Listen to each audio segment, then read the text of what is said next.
altogether and just, go off and live in a monastery somewhere. And this is good because it helps us to attain the ultimate. Huh? I always think of the story of Ajamil. You know that story from Śrīmad-Bhāgavatam? Well, Ajamil was born in a Brahmin family, and he got very good training in spiritual life. But one day he was out in a forest, and he was gathering wood or something like that. And he saw these two Shudras making love. They went out in the forest, and they were having sex in the bushes or something out in the forest. And he became obsessed with this woman, this Shudra woman. And so gradually he somehow hired her as the servant in the house and started having illicit sex with her. And then, of course, they both got booted out for being rascals. And then he became a thief. And he committed every sin in the book. Everything. Just to support this fallen woman.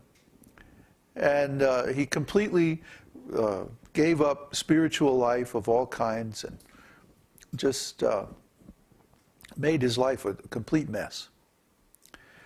So when he got old, he was on his deathbed. And at that time, he had named his son Narayan. Narayan is the name of Krishna, one of Krishna's expansions. And so he was on his deathbed, and the son, Narayan, was taking care of him. So it's like, Narayan, bring my food. Narayan, take care of fix the blankets or whatever he needed. He would call his son. Narayan this, Narayan that. And so at the end of his life, he's getting ready to leave his body. And the servants of Yamaraj, the king of death, the lord of death, came. And, they're really terrible looking, fiendish-like beings with, big chains and whips and dogs. And, they capture the spirit soul and drag him off, to be judged and punished at the court of Yamaraj. The sinful living entities are their jurisdiction. So they showed up and they were like, okay, Ajamil, get ready, here we go, And all of a sudden, these messengers from Lord Vishnu, the Vishnu Dutas, also showed up. And they said, no, you can't mess with him, he's ours. And then there was a very interesting conversation between the servants of Yamaraj and the servants of Vishnu. And basically, the servants of Yamaraj were saying, look, this guy committed every crime in the book. He gave up being a brahmana, he fell down, he got completely sinful, he did all this nonsense, and everything he did wrong, and he was a bad guy and so sinful. So he's ours. And the Vishnu Duta said, but no, he chanted the name Narayan somehow or other, in great anxiety at the end of his life. So Lord Narayan sent us to give him a second chance. So the Yamadutas had to go back. And the Vishnu Dutas gave him a lecture. Look, you rascal. Lord Narayan is giving you another chance. Now, don't mess up this time. So he recovered from his disease. And as soon as he was able, he left home. He left home and he went to Rishikesh. If you know India, Rishikesh is a famous place for temples and sadhus and performing all kinds of religious activities, spiritual activities. So he went to Rishikesh, and he spent quite some time, it doesn't say exactly how long, but quite a bit of time, just chanting the holy name. Hare Krishna, Krishna Krishna, Hare Ram, Ram Ram, Hare. And then an airplane came from the Vaikuntha planets.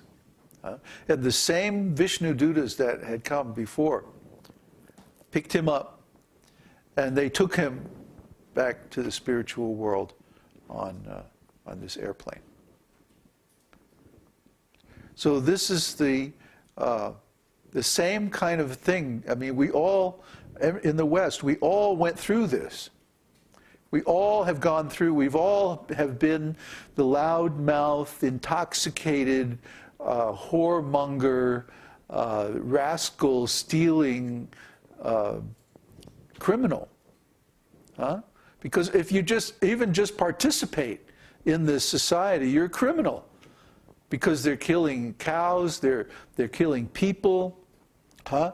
Wasn't it a coincidence that the American troops pulled out of the cities in Iraq just on the same week that the oil deal was signed? What a coincidence. Isn't that amazing? Standard Oil gets the right to drill anywhere and take all the oil from Iraq. And to that same week, the troops get pulled out of all the cities and they're on their way home. Dang, isn't that a coincidence? What do you know? So people are dying all over the world just for the economic advantage of a few countries. And so if you're in those countries and you're participating in the economy, you have to share some of that karma. You have to share some of those murders, that stealing, that they're stealing from people in the different countries, and they're also stealing from God because they're taking too much out of the earth to where it's not sustainable, to where the next generation will not have these resources.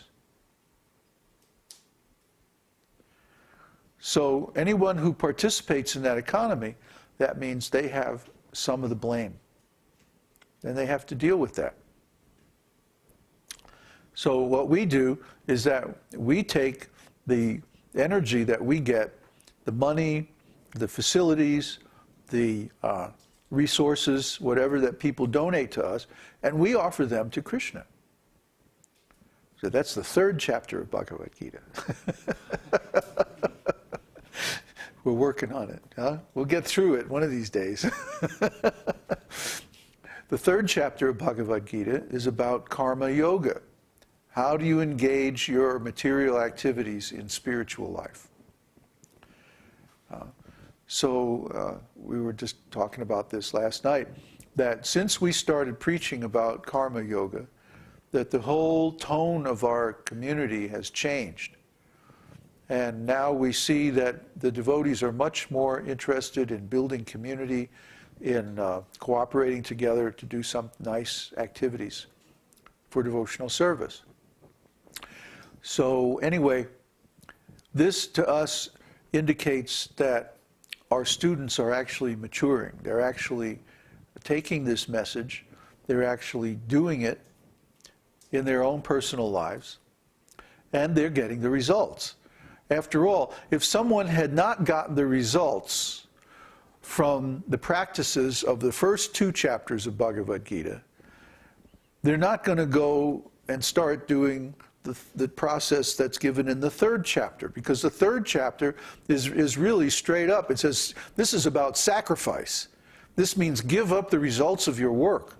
In other words, you donate the results of your work to the Brahmanas and the Vaishnavas for use in sacrifice. Because the Brahmanas and Vaishnavas are the ones who know how to do this sacrifice. And gradually you should also become trained up in this process. And guess what? The devotees have been doing that. So they wouldn't be doing that if they did not get the results of chapter 1 and chapter 2 instructions. Do you follow me? How is a person going to give up voluntarily? We don't force anybody. When Ziggy comes here, it's not like we take him in the corner and, all right, Ziggy, you got to eat some prasadam now. Come on. No, please. So we don't force anybody. But somehow or other people are giving, thousands of dollars This is amazing, right? But it's not too amazing if you realize that they have been following the instructions from the first chapter, from the second chapter, and they're getting the results. It's working. Hey, this is real. Krishna is real. This isn't just mythology. It's science. It's a practice. It's not just a religion. It's not just a belief. No, it's real. It works. It's practical. So now we start talking about, okay, and here it says in the third chapter, you do this. Just wait till the fourth chapter. Fourth chapter is take a spiritual master. Get transcendental knowledge. And now we're having something like 10 new initiates at the Janmashtami festival coming up. So you see gradually all the people who actually